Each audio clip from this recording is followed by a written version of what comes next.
Hello, my name's Keith Rucker. Starting another project out here. This is another one I'm doing for a friend of mine who has a old antique miter trimmer, which is again another piece of woodworking machinery. And unfortunately, when he got it, the knives, the blades that was on it, were gone. Long story as to how that happened, what have you. But when he purchased it, didn't have any knives. It's a miter trimmer made by Oliver, which was a very well-known name of woodworking machinery, and back in the early part of the 20th century and on up through the 20th century, and really got its start late in the late 1800s. And miter trimmers actually were one of the very first things that they made. But anyway, this is a great big miter trimmer. I'll put a picture up on the screen to show you what one looks like, but it has like a ship's wheel behind, and it's used for very accurately trimming miters in woodworking. So this machine would have been used by a woodworker. Pattern makers in particular used them a lot. Nowadays you see picture framers use them because they want to get that perfect 45-degree angle. But it had a lot of uses in woodworking. So anyway, my friend got this. The knives were missing and needed a new set of knives. Fortunately, he was able to get some blueprints of what they look like. So even though Oliver Machinery Company is no longer in business, a fellow by the name of Rich Fink bought out all the rights to the equipment and got all the drawings and stuff, and has a company called Eagle. I'll put the name up, Eagle something, but he still has a lot of this information. And even though they don't make the knives, they were able to pull up in their files and find the original blueprints. So these blueprints are actually dated, how about that's my birthday, May 26, 1911. Now my birthday came a little after 1911, but that happens to be my birthday. I never noticed that. So the drawings here I'm working off of are actually over 100 years old, which is kind of cool. And it's made out of 3/8 inch thick material. It's 1 3/4 inches high, 3/8 inch thick. I said 3/8 inch thick. So what I've got here is a piece of stock. This is actually 01 tool steel, 3/8 inch. It's ground just a little bit oversized because I want to have some extra room to grind it down to the exact sizes later on in this project. I wasn't able to find any that was 1 3/4 inches, so this is actually 2 inches.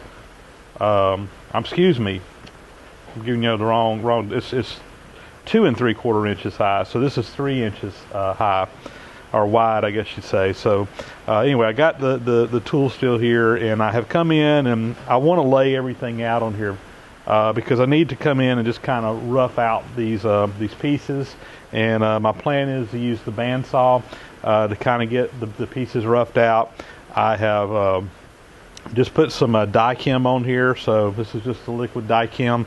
Put it on here so that I can get a really good scratch surface. You know, a lot of times we just use a Sharpie pen now because it's easier, but because this was such a big surface area, I just laid it out with Dychem. So what we're going to do now is come in here and actually lay everything out and get ready to start on this project.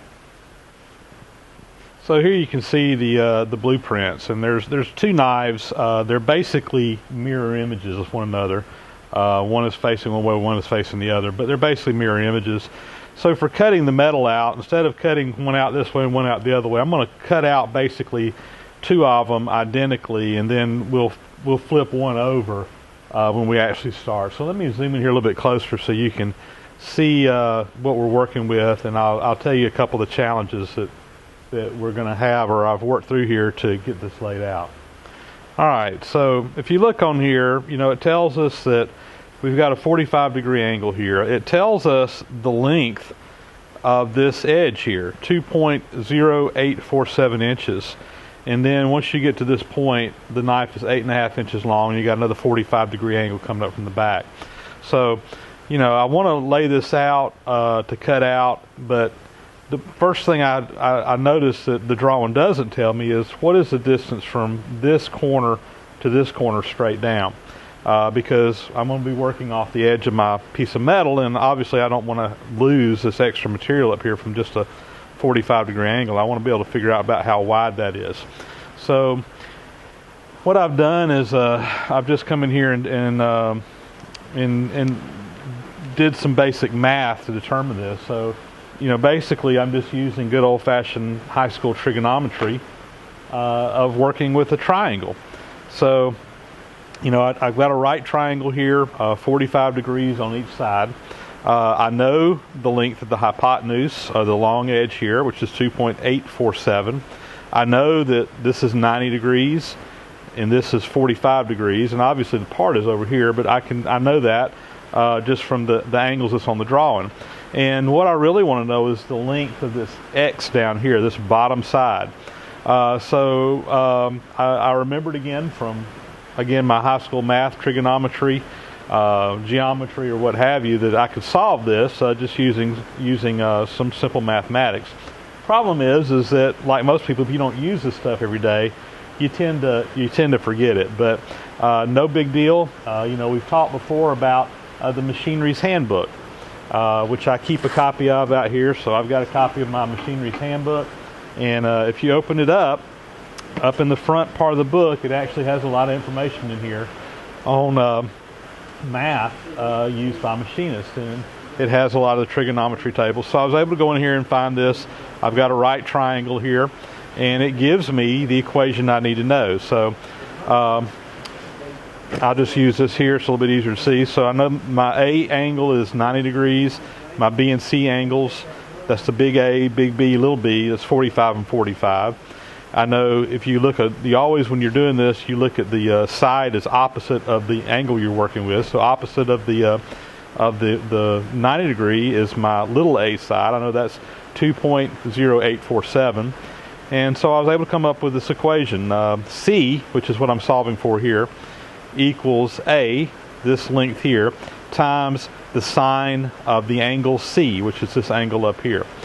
So again, it's just become simple mathematics. Back in the old days, before they had calculators, you would get the sine of this angle out of a table of trigonometric functions, and all that information is actually in the Machinery's Handbook. But I'm going to do it a little bit different. I'm just going to use a calculator, and unfortunately, my little shop calculator that I use doesn't have the trigonometric functions in it. But no problem. In this day and age, your phone will do it for you. So I've got a scientific calculator in here. So let's just clear this out, and I'll show you what I do. So I need the sine of C. So the sine of 45. So I'll put in 45 and hit the sine button, and it gives me that value, times A, which is this up here, 2 point. So we'll go times 2.0847 equals, voila, 1.4741 is my solution, and that gives me this angle down here. So now I know when I start laying this out how far over I need to put that to start. So again, just a simple lesson in math. Again, this is stuff that most people probably already know, but if you don't know it, again, just refer to your Machinery's Handbook. It has all this information in here, and you can fairly easily come up with this math. So I use math a lot, but unfortunately, like I said, I don't keep a lot of these formulas and stuff committed to memory. I know how to do it, but I have to look them up, and that's the beauty of the Machinery's Handbook, is I can easily look those up. Alright, so let's go ahead and start laying this out, and I'll go through this process with you. So the first thing I want to do is, I know that I'm dealing with a 3-inch wide piece of material, but my parts that I'm cutting is actually only 2 3/4. So I've got an extra 1/4 inch of material at the top of this, so I'm going to need to take that out. So I'm just going to set my calipers here to 2 3/4 inches, which is 2.75 right there. And I'm just going to use this kind of as a scratching tool, and we'll just go across the bottom here and lay this out all the way across my part. So now I've got that top edge of my part established. So the next thing I'm going to do is, again, I need to know where to start this angle over on the side, and we calculated that number as 1.474. you know, I want to have a little bit of material here to work with, just because I'm going to be roughing this out on the bandsaw. So I'm just going to go to 1.5 or 1.5 inches there. So I'm just going to come in here and just kind of mark that little corner right there, 1.5 inches over. Again, that's going to give me a little bit of extra room to work with, which is what I'm after here. So now, using my combination square, I'm going to come in here, set on 45, and we'll come in on the bottom here. Again, this is just for rough layout work. When we start machining this, we'll get a little bit more accurate. So anyway, there's my edge coming up. Again, I know that the length of that hypotenuse is 2.0847. So I'll just put that on my calipers here. So that's 2.08, just say 2.85 again. And this again is just a rough number here. That's going to come right there about, you know, right there, which is what we calculated, you know. So that's just confirming more than anything else. And we'll use our, well, there we go. This will be good enough. And just kind of draw that coming up there like that. And then my next thing I know is this is 8.5 inches across the bottom. So let me go grab something to measure that with real quick. So again here, we're just getting some rough layout lines right now. This is not anything that's going to be, you know, final dimension. So I've just got a 12-inch rule here. We'll put that right there. And we'll go over and measure 8.5 inches, which is about right there. And again, get this back angle on here across the back. And that's going to go up about like that. So now, as you can see, I got the rough outline of the shape. And all I'm going to do is use my bandsaw, and we'll cut these out. And be ready to go there. So next thing I want to do though is, you know, I need 2 of these. So again, I'm just, you know, we're gonna leave some room on here for waste, and that we'll mill everything down. So when I cut this with the bandsaw, I'm just basically going to split between those 2 lines. You know, that gives me a little bit of material that I can work with. I'm going to leave all my lines, and we're just going to basically lay this part out again.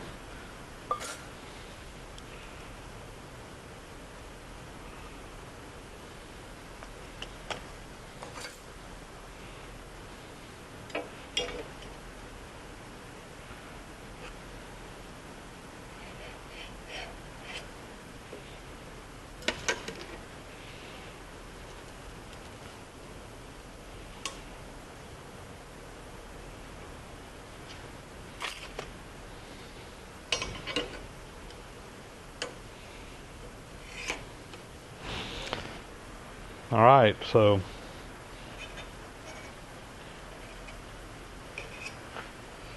now I've got my pieces here ready to cut out.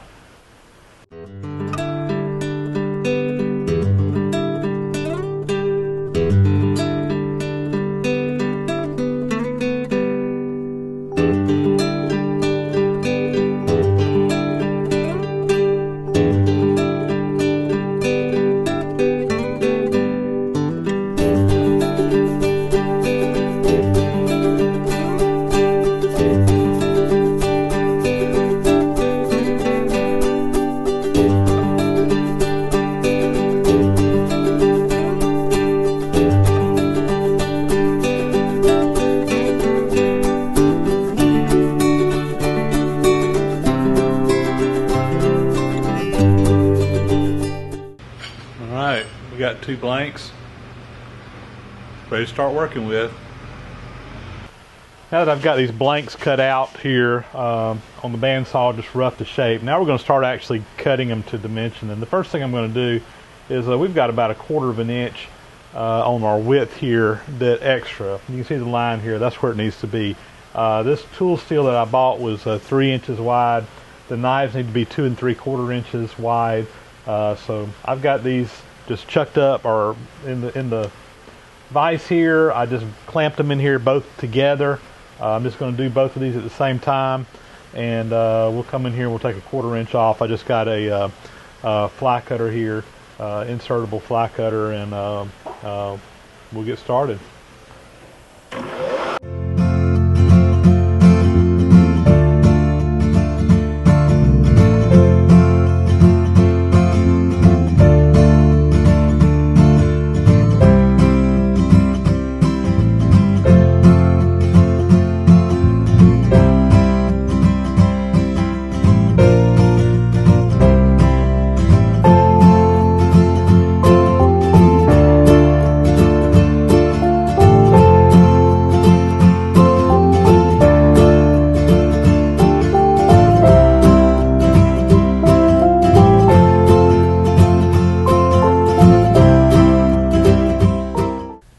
Now that I've got these blanks down to the proper width, 2 3/4 inches across, these are just rough cut on the ends, and these are all at 45-degree angles, and I need to get those milled out. Number one, at the exact right angle, as well as to the right dimensions. And I really like the finish I got from this shell mill cutter over on the vertical mill. So what I've done here is I've actually got that exact same shell mill set up here on the horizontal mill now. This is just a 50 taper to R8 adapter that I have that fits this milling machine, and so I was able to slide this right in here. And what I'm going to do is just clamp these blades down to the table here and run it past there. But to get the angle just right and to make sure that my setup is just right, I've come in here and I've actually clamped down a block. And this is what I'm going to actually rest the pieces up against to get them lined up right. I've got a stop down here at the bottom to just make sure that my cutters don't move down while I'm milling on them.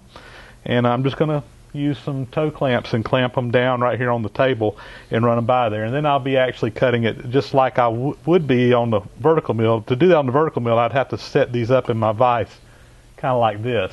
And that's just a lot of metal and a lot of, it's just a difficult clamp job. Here I'm able to clamp it straight down to the table on this horizontal mill. I've got plenty of clamping surface. Everything should be rigid and ready to go. So I needed to make sure that I had this at exactly 45 degrees. So what I've got here is this is just a 45-degree angle, this precision angle.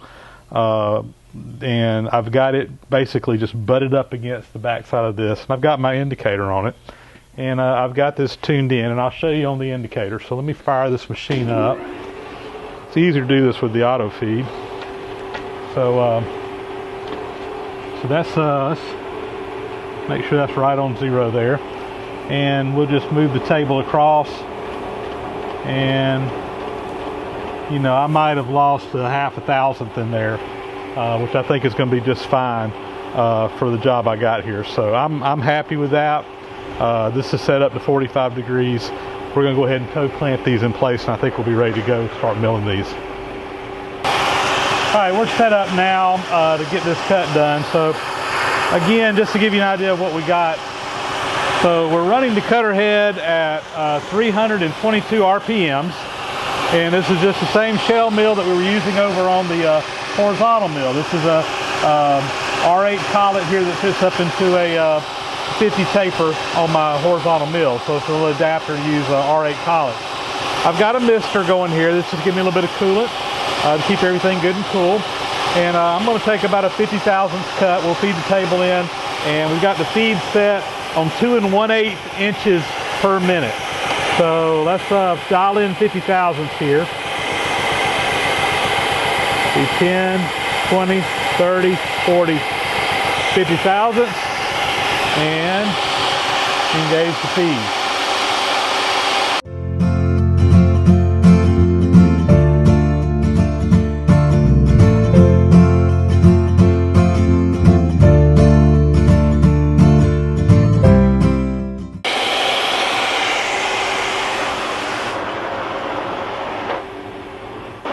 We flipped the knives over now, and now we're working on the short angle back here, and we should be pretty much just barely touching off right here. This is not a perfectly straight line, so it may not be we may get a little bit of a cut, but I'm going to go ahead again and feed in.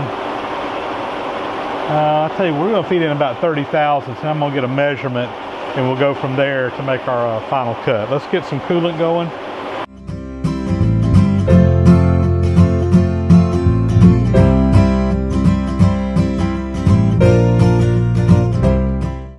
All right, I got my 12-inch dial calipers here, and I'm going to come in here and try to get an accurate measurement. This is supposed to be 8.5 inches between these two. It's going to be difficult to get a good measurement here just because I don't have got an obtuse angle down here that I'm dealing with, but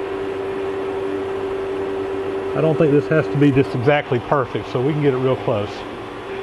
I had to move the camera out of the way to get an accurate measurement on that because I need to be in front of it, but I measured and we're 73 thousandths large right now. So what I'm going to do is I'm going to go ahead and take another 50 thousandths cut. I think I could take it all in one pass, but I really want to just get in there close and make a final cut after I have a chance to measure it again. So I'm going to dial in 50 thousandths.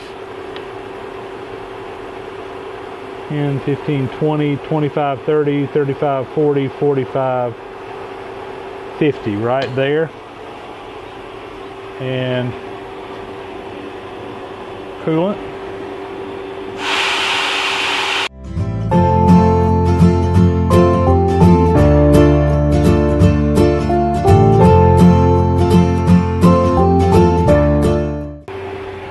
All right, I measured about 23, which is right on the money from where I should be, so we're going to feed that in. We'll make this final pass and we should be good.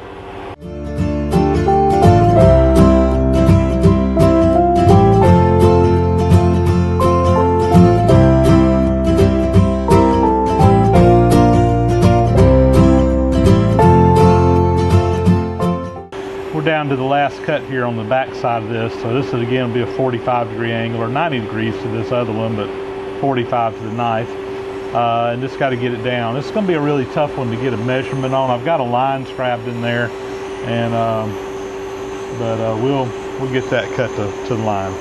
Let's get the coolant going.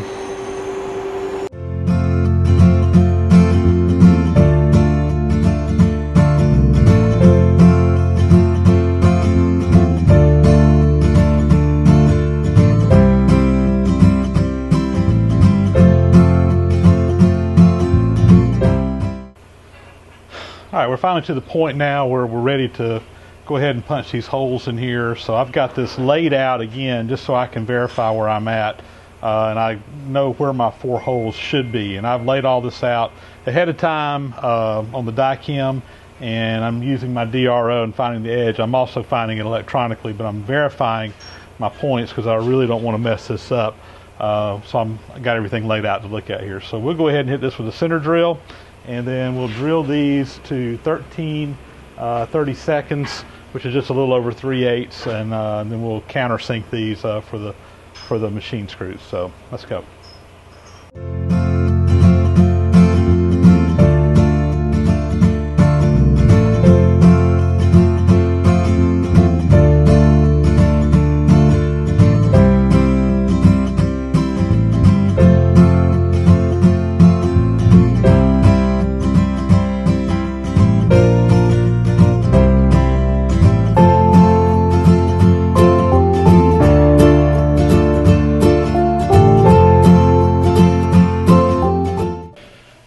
So far on this project, everything has been symmetrical, so I've been able to do everything at one time. But now I'm to the point where I've got a left knife and a right knife, and so one part has to be flipped over. So I've got these laid out now with my left and right. I've marked on here with this, just put a note on here, CS, that means countersink, so that's the side that gets countersinked. And I've got my countersink set up here. This is a countersink just for this size screw that I'm using, so I will just take this down basically to the depth of where it comes out, and when I get there I should be deep enough, and I've got a screw I can check that with, but that should help me judge when I need to stop. They can be a little bit deep. The main thing is I don't want them to be sticking out proud. So I'm going to go ahead and put these countersinks in now, and like I said, I got the note on here to let me know which side.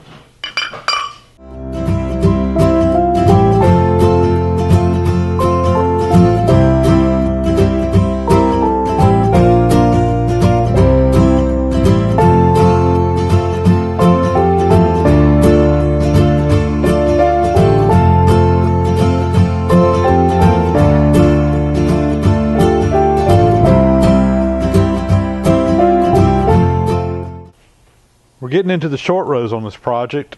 We've got everything. Of course, it's all milled to the proper dimensions on the outside. The shape is right. The dimensions are right. We got the holes put in the proper place and countersunk.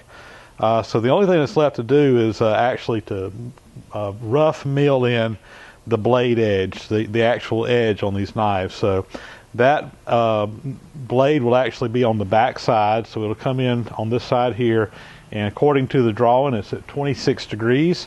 So we're going to set this up on the vertical mill. We'll knot our head back to 26 degrees or something close to that. It doesn't have to be perfect because we'll actually grind that angle on after these have been hardened. But for now, we're just going to get it that roughed out. I'm probably going to leave the edge just a little bit thick. I don't want to get it down to a perfect sharp point yet because we're going to send these off and have them hardened. I actually got a local guy here that can harden these for me. That has an oven, can do it really good job on it. So, but we don't want that edge to be razor thin when we send it to hardening, because that will get heated up a little bit harder than everything, or because it's so thin, it'll get heated up hotter, and that might cause some complications during the hardening process. We're going to have to grind that edge to actually get it sharp after it's been hardened anyway. So, like I said, I'll probably leave maybe a 16th or 32nd thick right there on that point, so we won't take it down to just a sharp point at this time. So let's go get the vertical mill set up, and we'll start milling these the edge out. I've got the knife set up on the mill now, ready to go ahead and do that edge. So I've tilted my head back, I've got the nod going back, and I'm just using the scale on here. I've got it set on 26 degrees, which is exactly what the plans call for, the blueprints.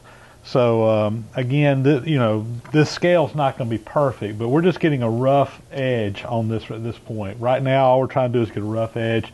When we grind these knives later, we'll get the exact angle on here. So this will be fine. I've got them on some blocks just to rise them up, just so that I've got some room on my mill table here, and I've got this clamp down with some toe clamps. It should be held in place very well now. And then just using an indicator, I ran back and forth along this back edge, tapping it back and forth until I got this edge running perfectly parallel with the table as the table moves back and forth. So this is pretty much set up. We're going to come in here, take several passes, and get this done. I'm probably not going to try to hog off too much of the time on this. Just take my time, go a little bit easy, just because I don't want to risk taking off too much and it moving in this setup, because I've only got 2 clamps holding it in place. I will also note that to get this set up just right, I had to tilt the whole head sideways just a little bit. It's not running perfectly 90 degrees, and that was just to give me enough room to move the turret back enough, because when I tilt this head forward, it moves the area that I'm actually working forward on the mill, and it starts just getting close. So I moved the whole ram back as far as I could go, and I'm up against the wall, and there's a beam back there, and that's the reason I had to shift it just a little bit to get it past that beam. Because of that, this cutter's only going to be cutting on one edge. It's not going to be cutting on both edges, which is fine, but I just wanted to note that, so when you're seeing it, you'll notice that it's only cutting on the front edge as it's moving across. It'll be cutting on this side right here. This back side won't be touching at all, and again, that should be fine. So I think we're all set up. Let's get ready to go.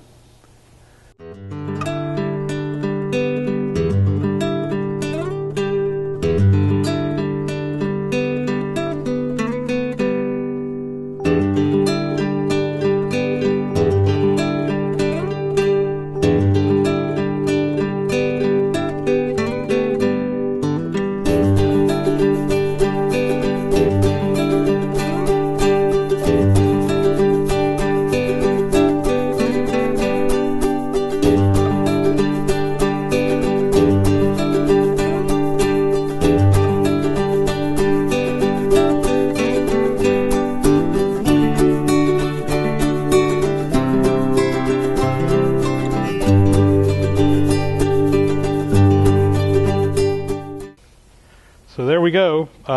These knives are pretty much machined. So they're ready to go now to the heat treater. And I'm going to drop these off probably one day this coming week. I need to give that fella a call that I know and schedule a time that I can drop these off, and he said he could get them put in his oven, heat treated up just like we wanted, and once that's done, we'll come back and we'll have to grind these. This stock is about 15 thousandths over 3/8. I ordered some oversized stock, and it needs to be exactly 3/8 of an inch when I get through. So we'll have to put this on the surface grinder, which we want to get a good, really flat bottom on this knife anyway. Really on both sides, it needs to be really flat, particularly on the bottom because that's where the edge will be.